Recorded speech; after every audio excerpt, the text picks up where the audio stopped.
Today we're talking about D-Wave Quantum. This is a quantum computing stock that is up over 1,300% in the last year, which is an absolutely insane run.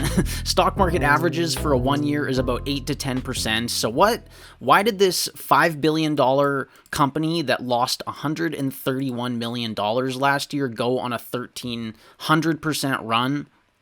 And that is what I want to talk about in today's video. Is this thing just getting pumped, or is there actual real value in owning this stock for the long term? And would I add this to my personal portfolio? If you're new here, my name's Sheldon. This is my portfolio. I have around $82,500 in the stock market. These are all of the stocks that I own. Guys, I am not claiming to be any type of expert here. I am just some guy that's been investing in the market for over 5 years now, and I like to share what I've learned along the way. So if you're interested in the market and you want to learn about how to invest in stocks, then subscribe to the channel and let's all learn and build our portfolios together. Okay, so there's lots to go over. Let's dive right into it, and I want to start by talking about the industry a little bit more broadly, because the quantum computing industry is really starting to pick up a lot of interest in the last couple years, and a lot of big companies like Google, which is one that I want to talk about, are starting to allocate a little bit of their investments and a little bit of effort into quantum computing. I believe they created the Willow chip, introducing Willow, the next generation of quantum chips. So, you know, if companies like Google are really starting to get into any type of technology, then it's worth looking into that technology. And there's also probably going to be startups that are solely focused on that specific technology. In this case, it's quantum computing.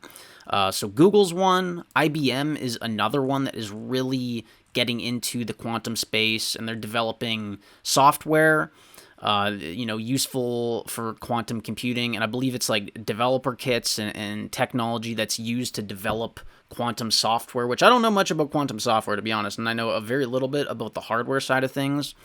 But we can go over a little bit about the technology later in the video.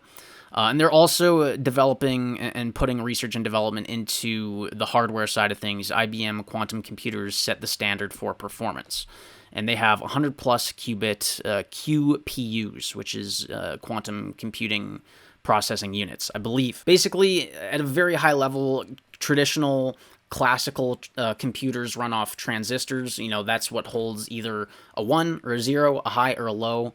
And in the quantum computing space, they're called qubits. They're not called transistors. And historical computers can hold either a 1 or a 0, not both at the same time. I believe qubits can hold a 1 and a state of a 0 at the same time, so it really scales exponentially the amount of computation that can be done. But it's a lot of these big companies, like NVIDIA just came out and they announced that they are putting a lot towards research and development. NVIDIA to build accelerated quantum computing research center. So if NVIDIA's in it, Google's in it, IBM is in it, and there's just been a lot of news and a lot of interest kind of drummed up in the quantum computing space lately. So that kind of has all led to these quantum computing stocks really getting pumped a little bit. So now we can more specifically dive into D-Wave, and on a 1 year, like I said, it's up 1,300%. On a 5 year, it's up only 93%, because when I believe it's a recent IPO, around an IPO in like around August. So it IPO'd at like $10, and then it kind of crashed down into like the penny range. And then since all of this news in the quantum computing industry has really come out, and not only news, there is some company specific things which I want to talk about, because D-Wave, in their last quarter, they had a really, really good last quarter. And if we click on the last quarter here, so they had $15 million in revenue, which, like, to be honest, if you're talking about on the scale of they are a $5 billion company, having $15 million in revenue is very, very, very small. And it leads them to have a very high price to sales ratio, which we can talk about later. But they had, in terms of their revenue before that, their revenue was very small before that. They had like 2.5 million, 2.9 million, 2.4, 1. They had $1.8 million in Q3 of 2024. So then they came out in Q1 of 2025 and they released their earnings, and they had $15 million in revenue, which is a 500% year-over-year increase for that quarter. And that one quarter is bigger than the full year 2024 combined. So they definitely really started to sort of scale their operations. They're also still not profitable at all. I mean, they still lost. Where's their net income here? They lost $5 million. And this is where the trailing 12-month came in, because they lost in Q4 of 2024, they lost around $86 million. Q3 2024, they lost $22 million. So they've been bleeding money like crazy. A lot of these companies are pretty new, and the technology isn't widely adopted yet. There hasn't been this prolific adoption of quantum computing. If you think of something like AI, for example, we have gone through that prolific adoption phase where it kind of hit the market, and now everybody uses it, and now all these industries and businesses and companies, everybody kind of uses AI, and it's all implemented into the workflow of almost everything, right? And if it's not, then it will be in the future. Quantum computing is much more before that stage. And it does have some initial use cases, which we can look at. And this is from their latest earnings reports. This is what got released with that earnings. So again, these are all reasons why they've had that massive recent spike. And if we look, I guess, just at the chart really quick, like in the year to date, it was down at like $7, and then boom, it's like went all the way up to like 20, which is almost a triple, like a 3x. Right when I believe that's around when they released earnings. They released earnings on May 8th. And yeah, right on May 8th is when you can see that the stock went absolutely crazy. So if we look at sort of some of the use cases, I guess, broadly speaking, from a high level, that's not where I want to start. If we scroll up here, so this is one thing. In production, deploys vehicle manufacturing applications. So Ford Otosan, is that how you say that? I don't know how you say that. Has developed a hybrid quantum application in production. So meaning, if it says in production, that means they're actually using it on the manufacturing, like in the manufacturing plant for real use cases, streamlining manufacturing process in its Ford Transit line of vehicles. So that's one pretty solid use case if Ford is using your technology.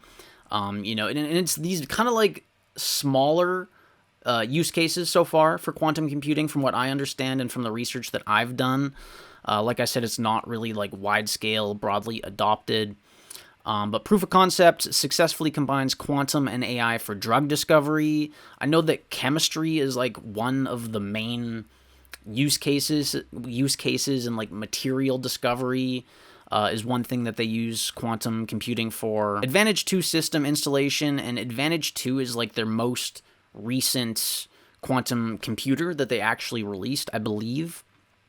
So Advantage 2 system installation nears completion at Davidson Technologies. So they are actually installing these computers. They're running workflows on these computers.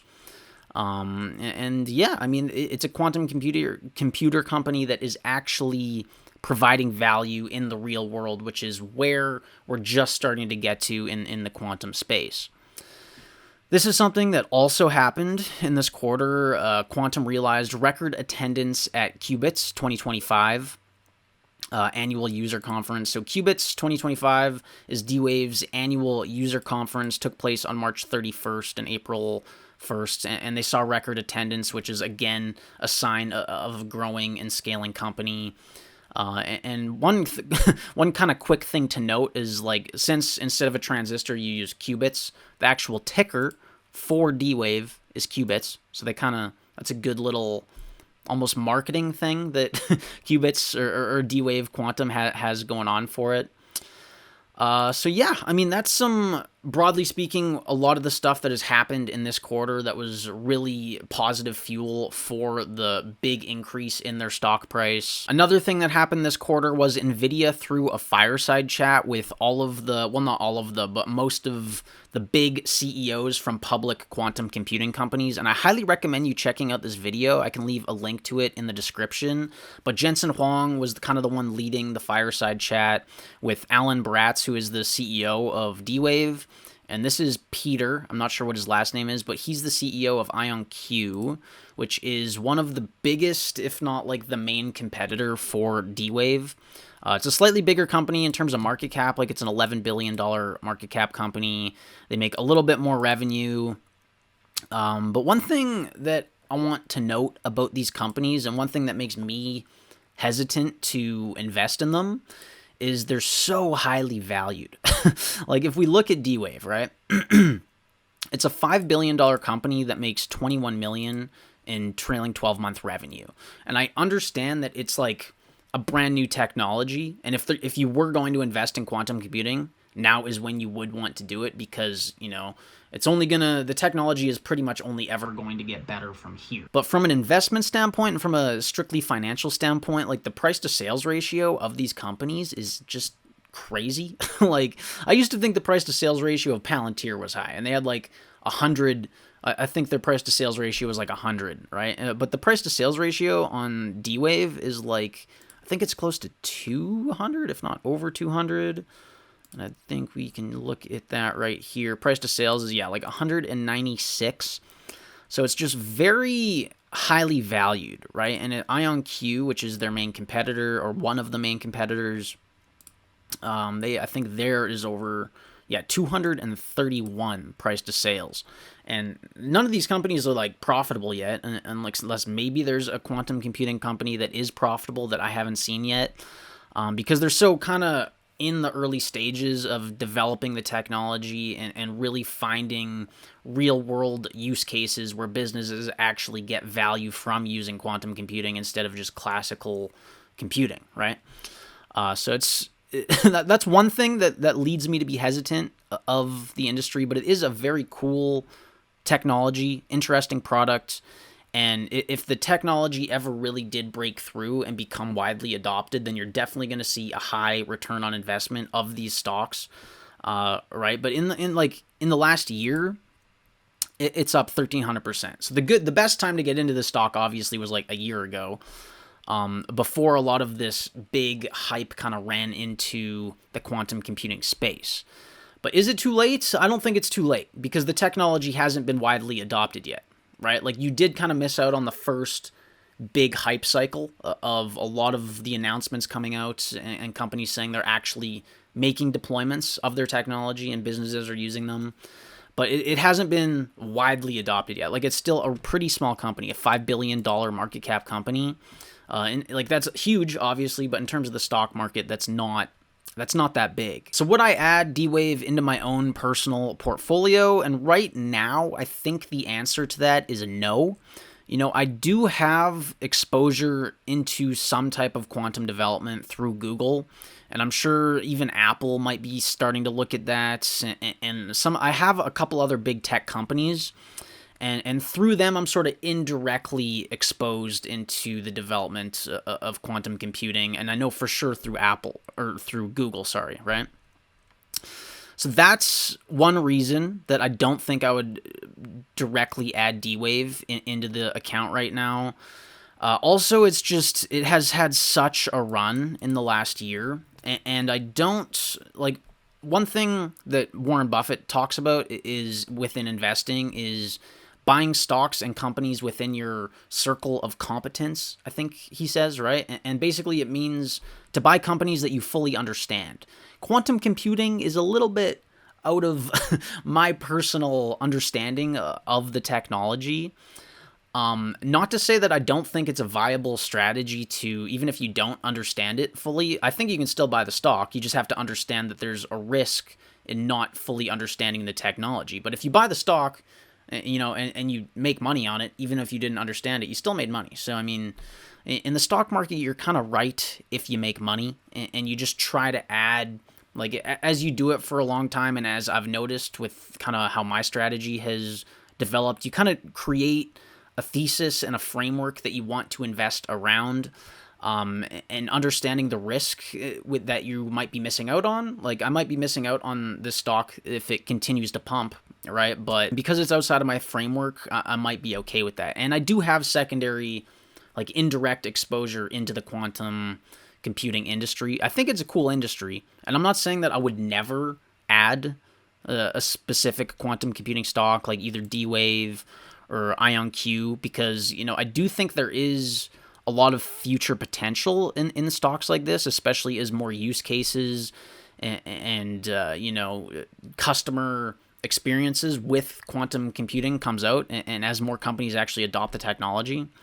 Especially with AI, you know, who knows where, if you layer AI onto quantum computing, who knows where that can go. That might be like where we start to see artificial general intelligence. Who knows? That's when robots take over the world, I think. I don't know. That's, I mean, pretty much what I wanted to talk about in today's video. If you guys have any other insights on D-Wave or the quantum computing industry, or if you think I'm missing out on not investing, I'd love to hear your perspective on what you guys think. You know, that's typically why, that's a big part of why I make these videos, is to just get other perspectives, and I just like to share mine. So thank you so much for watching. If you enjoyed the video, subscribe to the channel for more content just like this one. Drop a like. It really helps out the channel as well. Thank you so much for watching. I wish you the best of luck on your investment journey. Peace.